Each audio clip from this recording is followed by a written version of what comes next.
Now on the TOEIC reading section, there are 100 questions in 75 minutes. Basically, it's divided into 3 sections. In this particular video, we're going to be looking at Part 5, which is the incomplete sentences section. And there are 40 questions on the test. The other particular sections we will address in future videos. Now, oftentimes students want to know just exactly what did the TOEIC scores tell me.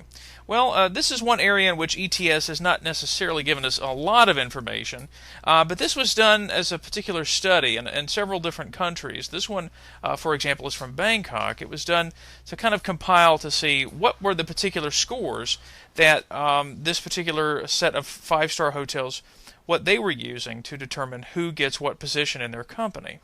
Now again, first off, when they refer to total score, this was done back in 1999, so at the time there were only reading and listening scores. But as you can see here to the left, they indicate the types of positions that they have at these particular hotels, and then the types of minimum scores that they generally recommend for people to apply for these positions. So as you can see, obviously, a lower score would be for a position where English is not used as much. And then, of course, for people who actually have to engage the public, all the way up to assistant manager or outlet manager, a score of 600 is what they're looking for. And again, the maximum scores here generally range in the 900. So as you can see, this will give you sort of a frame of reference when it comes to scoring, and maybe give you an idea as to what particular score you might be interested in on the test. As we said before, 900, actually 990 is the maximum score range. This was also a particular study done in Switzerland for some of the positions in their country. So again, as you can see, positions where maybe the need to communicate in English is perhaps a little bit less, the score range is a little bit lower. And of course, looking at the upper end, the score range is a little bit higher. Actually considerably higher. Now, whenever we begin talking about any standardized assessment, it's always good to review a little bit about general test-taking strategy. Now, of course, just like any standardized test, we're going to be looking at the necessity for how to answer a multiple choice. Mainly because a lot of standardized tests follow the multiple choice route. But specifically for a test such as the TOEIC, different categories on the test will require different strategies. But first, let's look at the general strategy that we'll be using throughout this series. Now again, since this is a multiple choice test, it's best to understand how the test makers develop the test. So we're going to kind of look at a very simple sample question and kind of deconstruct it to see if we can understand how this test is created. So you will see here a fairly simple question, and I'm sure you probably already know the answer. Well, the purpose here first is to analyze the different parts of the question. So first off, the top part there that you see, oftentimes we will refer to as the question or the prompt. Now this one, of course, is a question because it involves a question mark. But sometimes it will not actually be a question, but it will prompt you, which is where the word prompt is coming from. It will prompt you to answer. Now below you will see the part that we refer to in general as the answer stem. This is where you can find the answer choices. So obviously the right answer, the right choice is the answer. But the other choices are often called distractors. So from the 4 choices in the answer stem, these answer options, 3 of them are going to try to distract you in different ways from finding the correct answer. So in this case, let's think about how do they construct these particular tests. How do they try to distract us or trick us? Well, if you have a test that has 4 to 5 answer choices, then this is sort of how the test design usually works. 1, of course, will be the answer. But 1 to 2 of the distractors will be completely wrong. In other words, they have no hope in any particular context of being correct. But then there are usually 1 to 2 distractors that look pretty good, except for perhaps 1 small problem. Now, the more experienced you are at taking this test, then probably the better you will be at utilizing this strategy, and maybe you won't necessarily need this particular part of the video. But let's assume for a minute that you did not know that this is how test makers create their assessments. So let's apply the strategy here to our simple question. So first off, which one or ones do we see would be completely wrong? Now for you, you may go ahead and know which one is the answer and eliminate all of the other ones. But let's assume for a moment, let's try to imagine that we are the average test taker. Well, in this case, we could see easily that B is wrong. So the ones we have remaining, some of these might look good, but perhaps there's only some small problem with them. So why is that?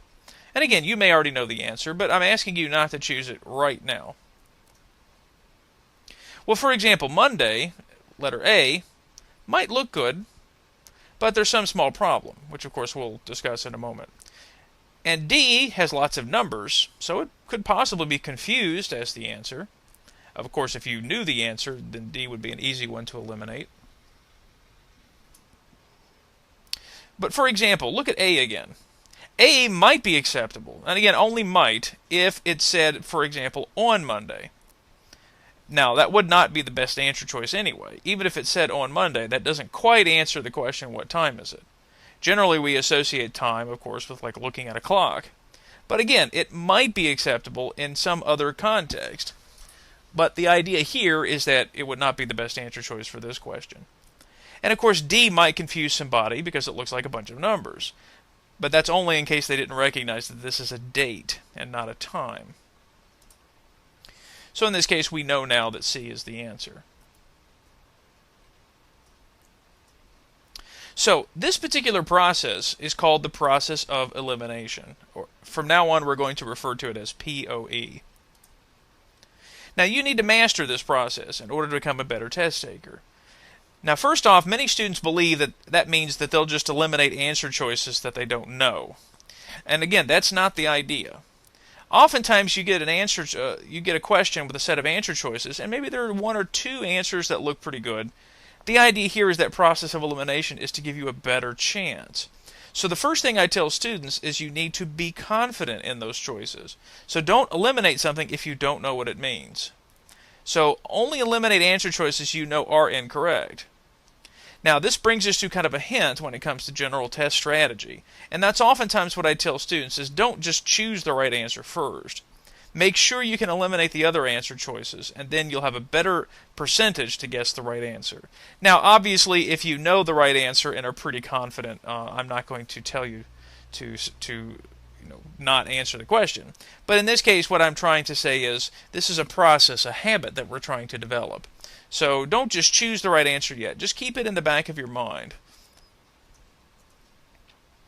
Now, again, the difficult thing is when we start getting down to only a few choices. So, for example, if you've reduced your choices to maybe 2, and you have one answer choice that maybe you know and one that you don't, always try both in the problem and see if you know the other one of them works. If it does work, so if you have 2 choices, one you know, one you don't, and the one you know works, that probably is going to be the correct answer, or at least your best choice. But remember, process of elimination is not a 100% solution.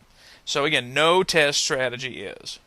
The only way you're ever going to improve completely on this test is to improve your English. So remember, process of elimination is just to give yourself a better chance. Okay, now let's look a little more specifically at the first type of question we're going to see on the reading test, and that is the incomplete sentences, or question type number 5.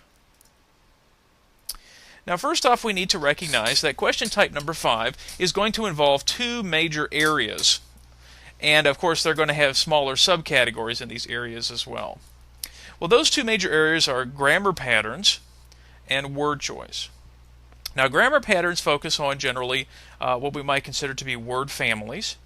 And also we will see uses of verbs, different forms, different tenses, and so on. The word choice questions, on the other hand, tend to be a little more confusing because oftentimes the words themselves will not be the same word. Whereas with the grammar patterns question, many times it'll be the same basic word, but just different versions of it.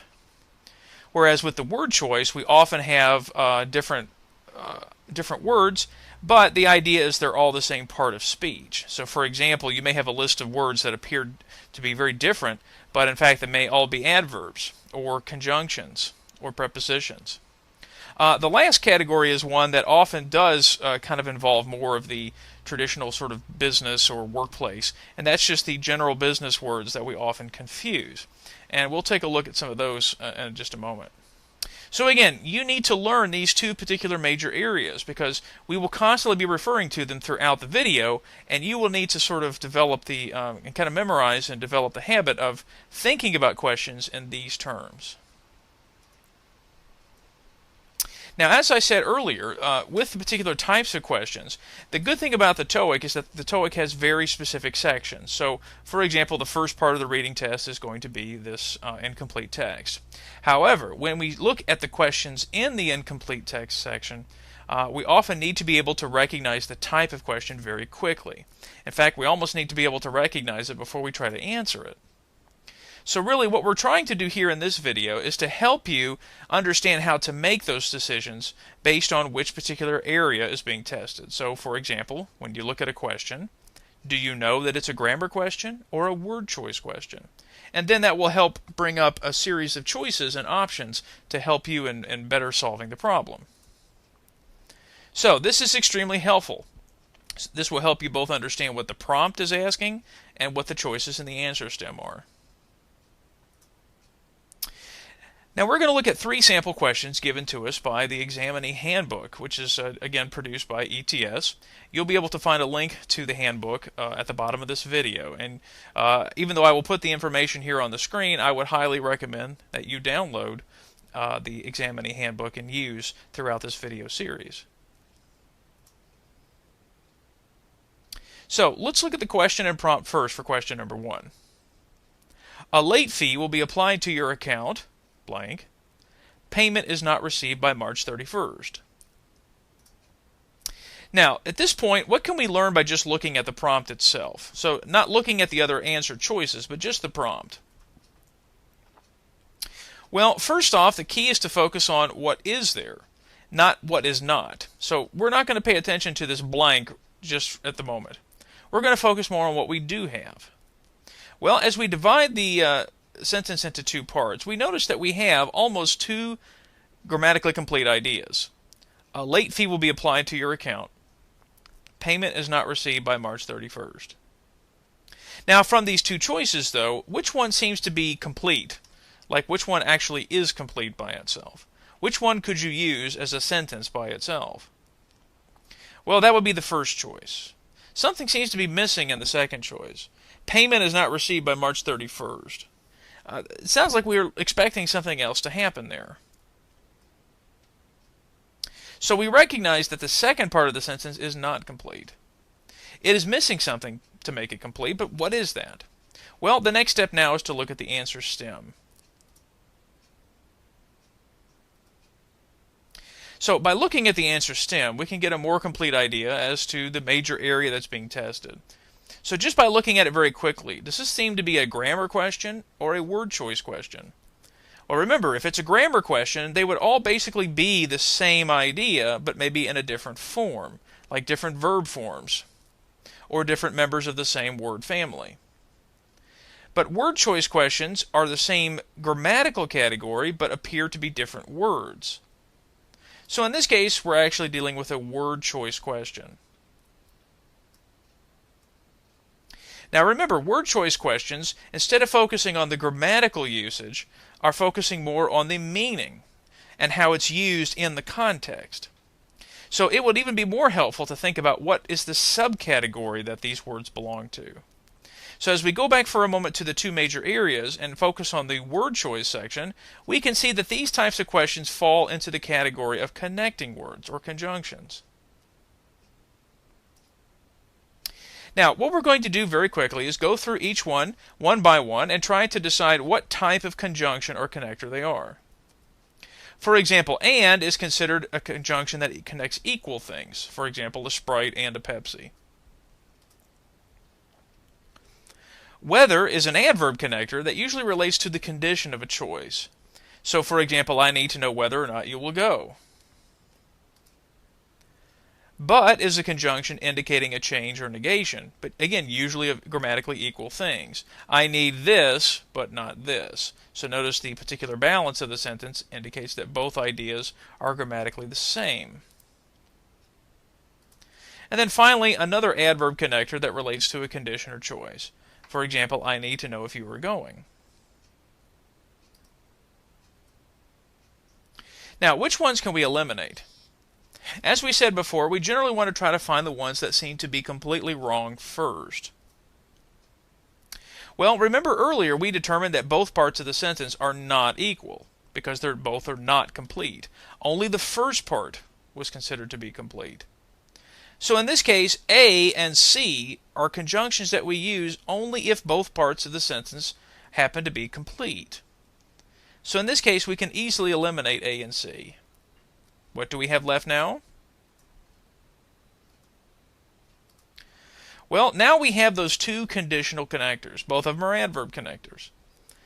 But of course, they both cannot be correct. So now comes the point where we look at the strategy and think about, well, how do we compare the two to each other? In other words, what is the difference between them? Well, for example, whether usually indicates a choice between something or not, though that choice might be implied. Now, here's an example. Whether you were staying or not, I need to know how many people are coming.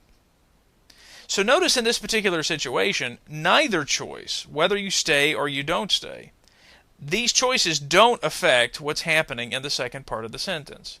So in this case, we can think of the meaning of the word whether in this situation as similar to in spite of.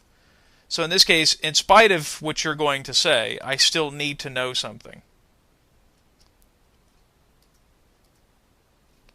If, on the other hand, does not always mean that there is this choice.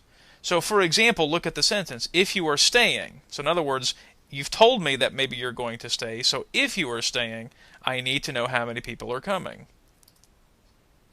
Well, now in this case, it's a conditional situation, but we're focusing only on the one possibility. And notice that it will impact the decision I'm going to make. However, we don't know what the other possibility would be if the person isn't staying. So in this case, if you are staying, this is what I need to know. But if you are not staying, we don't know. It doesn't say or indicate that in the sentence. If we also think about an extra piece of information, tends to focus on the result of something. So if this were to happen, then something would naturally follow. Whereas in the first example with whether, the result of the condition didn't really matter.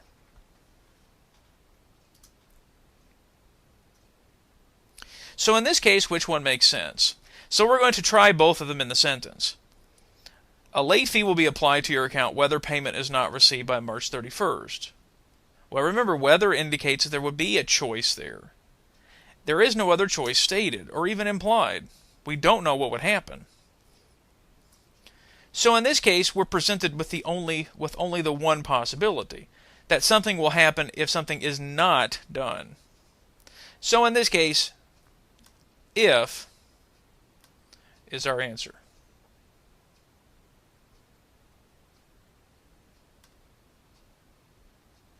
Now this brings us to thinking about a TOEIC shortcut. So think of these little shortcuts as sort of hints or ideas that will help you be a little more efficient on the test. So if you notice, when we looked at the prompt, we got some information about the question. But when we looked at the answer stem, we were immediately able to identify what type of question it was going to be. Was it a grammar question or word choice? So in this case, I'm going to recommend that you should probably look at the answer stem first in order to identify what kind of question it's going to be. And I think from there you'll be able to make a better decision, and certainly one that might be more efficient.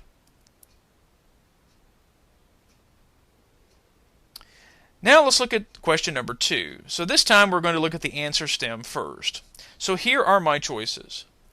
Now once again, you notice these choices. So let's start thinking about what type of question it will be.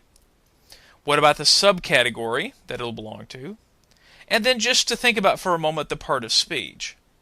Now, for example, some of these kind of look like verbs, but then I notice 2 of the choices are adjectives.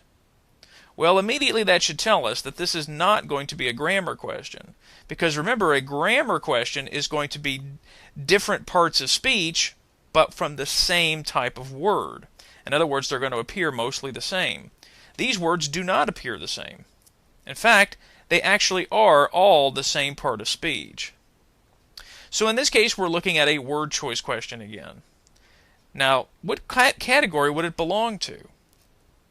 Well, looking over the choices, since they mostly appear to be vocabulary type words, words with a particular content, they belong to the last category, business words that we often confuse.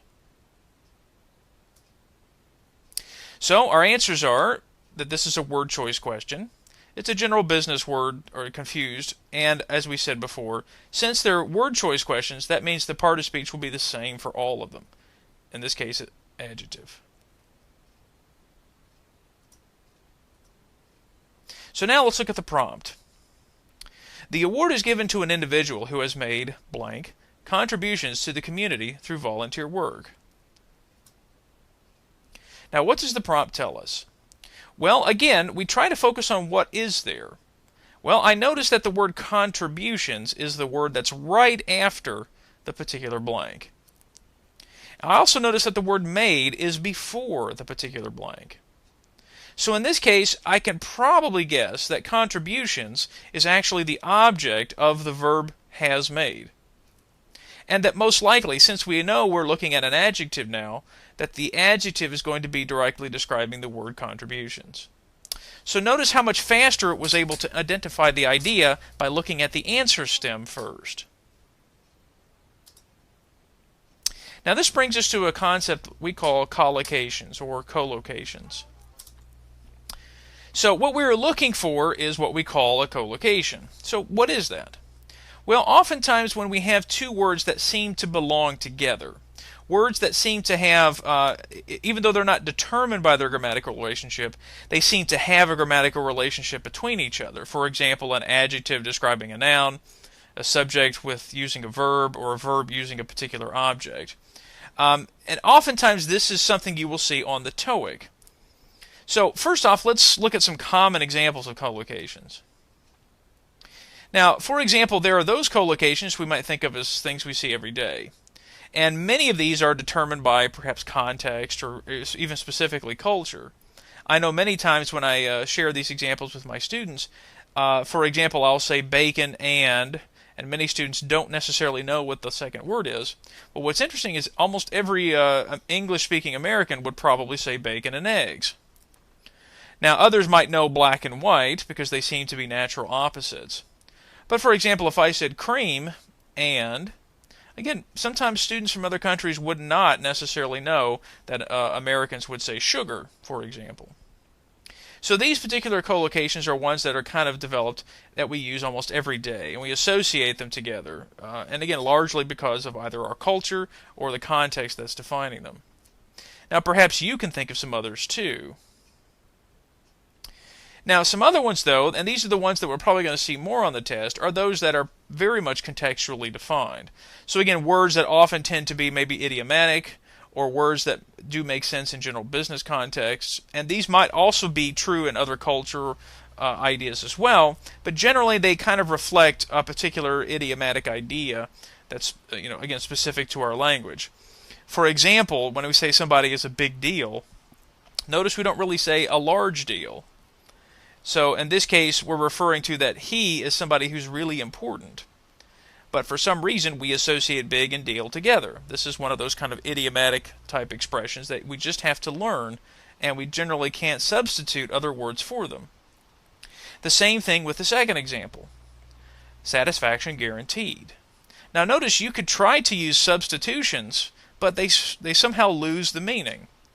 For example, satisfaction is similar to the idea of happiness or contentedness, but we can't guarantee happiness. And also when we say guarantee, generally we think of guarantee as something that's perhaps a little more formal than promised. We don't say satisfaction is promised, we say it's guaranteed, which generally means some sort of refund might be given if the product that you bought wasn't so great. We also think about computers, for example. We call them laptop or notebook computers. So again, of course, this is changing. We've got iPads and other things, but generally notice we don't use other words to collocate with computer. So again, many of these particular ideas are things that are defined by their context, and they oftentimes can take on an idiomatic dimension as well. So in this situation, we kind of have to think about which words do seem to go together with the word contribution. Now remember, a contribution is a donation or a gift, usually of money. So now let's look at our choices again. Which ones can we eliminate first?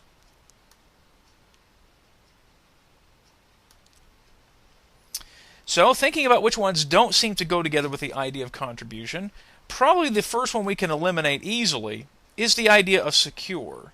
Now, of course, this has kind of changed if we think about the internet, but generally we don't associate the word secure in contributions. We might think of a secure payment, perhaps even a donation that we can make in a secure way, but generally we don't say secure contributions. So in this case, this is one that we could probably eliminate pretty easily.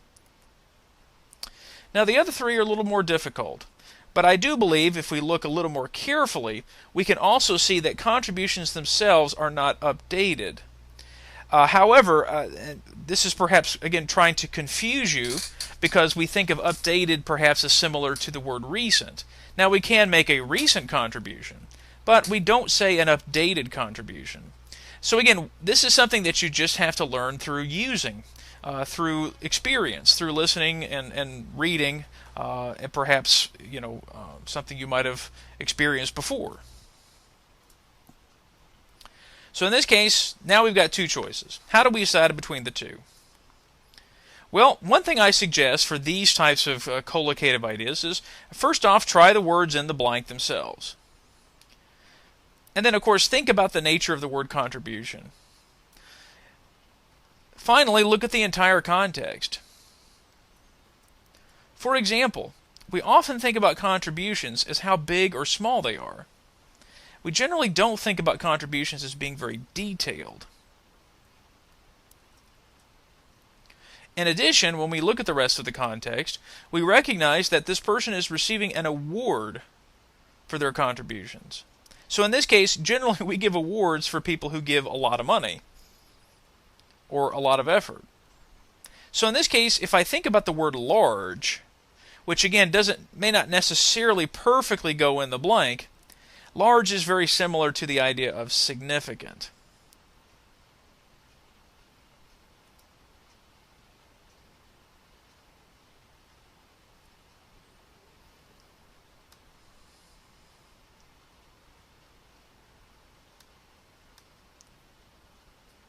So in this case, B is going to be our answer.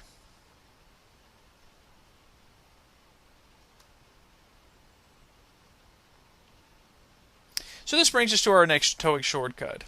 When we think about general business words, we really do need to think about the other words that are going together with it.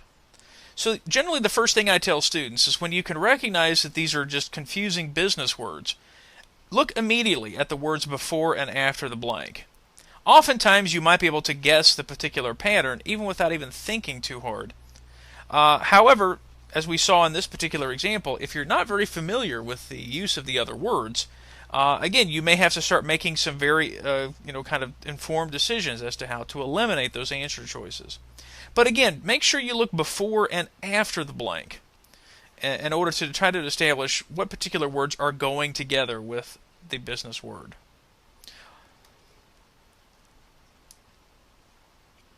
Now let's look at the final question for this video, question number 3.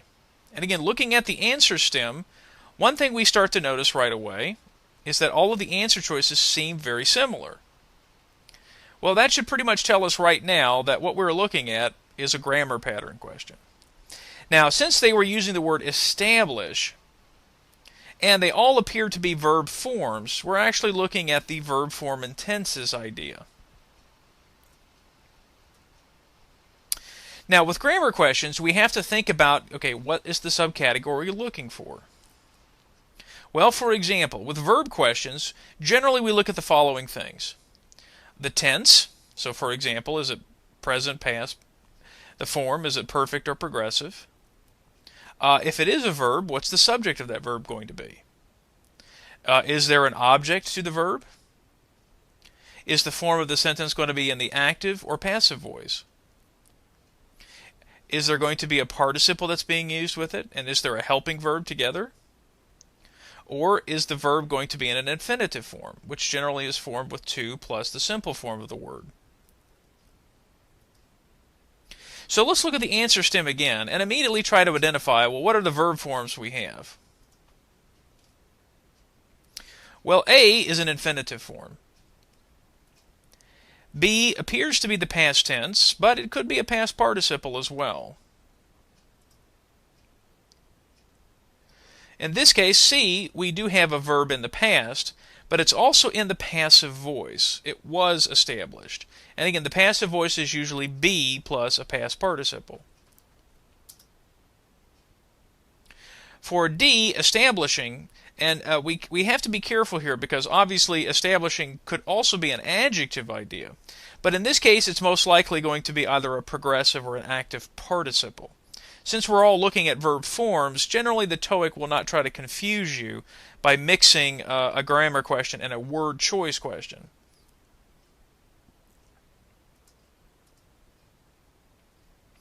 Now, since this is a verb-related question, we got to think of a few things. Verbs are very complicated. So when we look at the prompt itself, we need to ask ourselves these questions. When did the action take place? Who or what is doing the action? And is it even logical for this person or this thing to do it? Who or what is receiving the action, if that's even possible? And are we looking for a complete verb or only part of a verb? So for example, we saw that we had only a participle as one of the choices. Is there another part of the verb, like a helping verb, in the actual answer, in the prompt? Now let's look at the prompt. Last year, Andrea Choi, blank, the Choi Economic Research Center at Upton University. So when did it happen? Well, we see the words last year. Who or what is doing the action? Well, again, there's no other verb in the sentence, so we can assume that the person before the blank is going to be the subject. So in this case, Andrea Choi. Is it logical for this person to do something? Well, again, Andrea Choi is doing something, so that seems very logical. And who or what seems to be receiving the action? Well, in this case, it appears to be this research center is receiving the action of the verb. So it looks like Andrea Choi is doing something to this particular research center. And as we said, it seems to be logical. Now, as we bring back in the verb choices, we can see that the word establish does seem to be, in this case, needing something to where she is using the particular verb to do something. So as we bring back in the answer choices, let's try to expand a little bit on our thought process when it comes to elimination.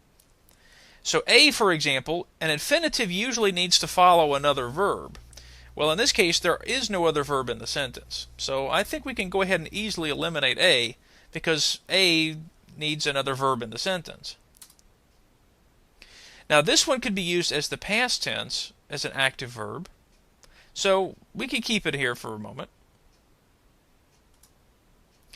C is also in the past tense, but it's in the passive voice. Now, in this case, since we don't necessarily want to eliminate all of our choices yet, we're keeping B. Why don't we keep C as well, since both appear to be in the past?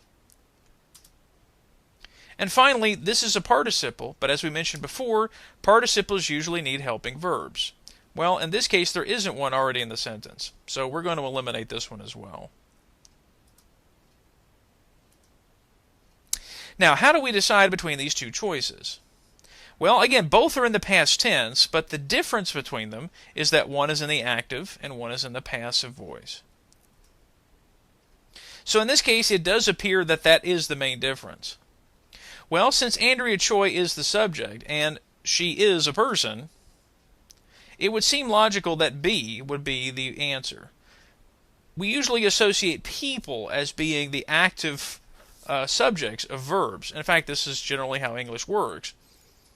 So in this case, we're probably going to stick with B as our answer.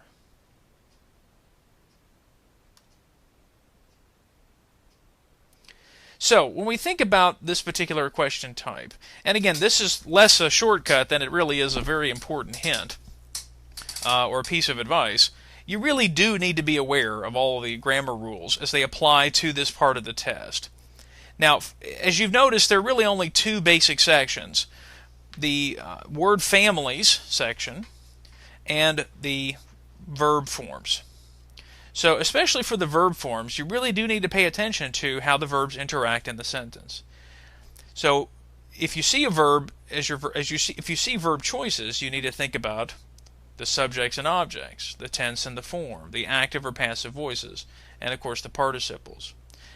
Now, this obviously seems like, just generally good English advice to try to learn all of the grammar rules. But as you get more familiar with the TOEIC test, you will notice that most of the grammar questions they put generally are looking at words with just different endings, word families, based on the same word, or verb forms themselves. So I think you'll notice that that's generally the two main areas that grammar plays a part.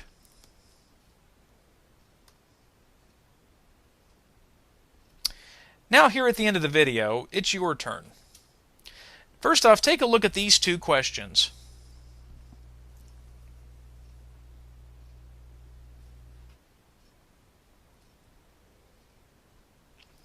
Now, as we said before, the first thing we probably should do is look at the answer stems to try to identify what type of questions are these and which subcategories would they belong to. Well, if you look very carefully, both do appear to be word choice questions. If you look at the choice on the left, they appear to be the subcategory of generally confusing business words. The category on the right seems to be involved somewhat with pronouns or some sort of referent type of idea.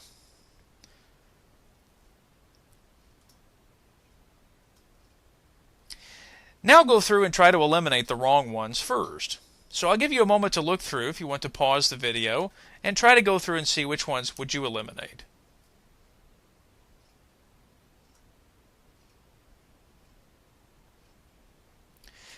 Okay, starting on the left side, as we look at the sentence, Mr. Ikeda, Miss Ikeda, and Mr. Arroyo are the final candidates under blank for the position of Director of Development. First off, we try to understand that the question is saying that there are two people being considered for this position. So in this case, we could probably go ahead and eliminate B, elimination, because they're being chosen, not eliminated in this case. And as we look at the answer choice on the right, of the two animated forms released today, blank is certain to be popular with children, while the other will appeal more to adults, it is apparent that they're referring to that there are two different audiences here. One seems to be popular with one group, and the other will be popular with another. So in this case, A doesn't make any sense. If they're saying that both will be unpopular with both audiences, that doesn't really seem logical.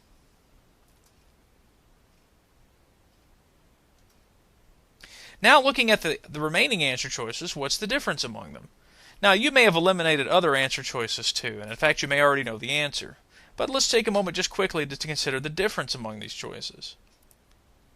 Well, for example, when we're being looked at as final candidates, we could think of consideration and confirmation as fairly similar. But generally we don't recognize candidates who are being considered for a position. Usually recognition comes to somebody who's actually done something famous, or have done something popular. On the right side, when we think about our answer choices, we look right away and notice that another does not seem to make too much sense. Even though we have the other, generally we think of another as when we're giving a list of ideas. So this would actually be something you would put after the first choice. Well, here in this case, this is the first of the two choices, not the second. So in this case, we could easily eliminate D. Now look at your remaining choices. Which ones do you think makes the most sense? Which ones do you think make the most sense? Well, in this case, A is the answer for the left side.